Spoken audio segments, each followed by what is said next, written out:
profite des Morozines Harley Days pour tester le dernier roadster Harley Davidson. Un roadster, me direz-vous, chez Harley en plus, on est plutôt d'habitude habitué au custom. Et c'est pour ça d'ailleurs qu'on est monté à Avoriaz, parce que comme le festival, un roadster chez Harley, c'est quand même bizarre. Mais en fait, le roadster, 1957 pour le premier modèle, donc il fête aujourd'hui ses 60 ans, ce qui est absolument impressionnant. Il est bien sûr sur une base de Sportster 1200, en fait, tout simplement. Et qu'est-ce qui fait la différence entre un Sportster 1200 et un Roadster ? Eh bien, principalement la position de conduite, avec un guidon bas particulièrement centré et une position un peu plus penchée vers l'avant.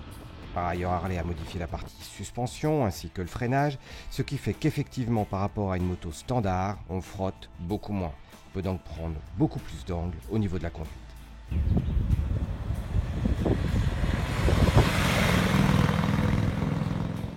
Roadster, custom, on sait ce que sont en général des machines assez lourdes et le Roadster on se dit qu'il y a beaucoup moins de kilos. En fait, pas vraiment. Avec le Roadster Harley Davidson, on est plutôt sur du 250 kg, ce qui fait quand même un certain point à emmener, mais en fait, que l'on oublie au premier quart de tour quand la moto démarre.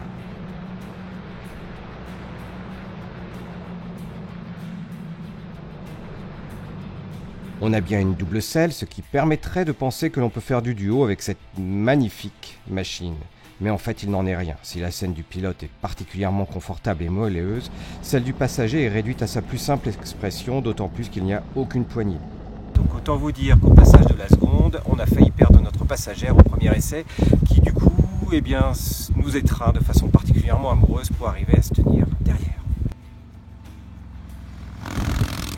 Retrouvez tous les détails et l'essai complet du Roadster Harley Davidson sur le repère des motards.com.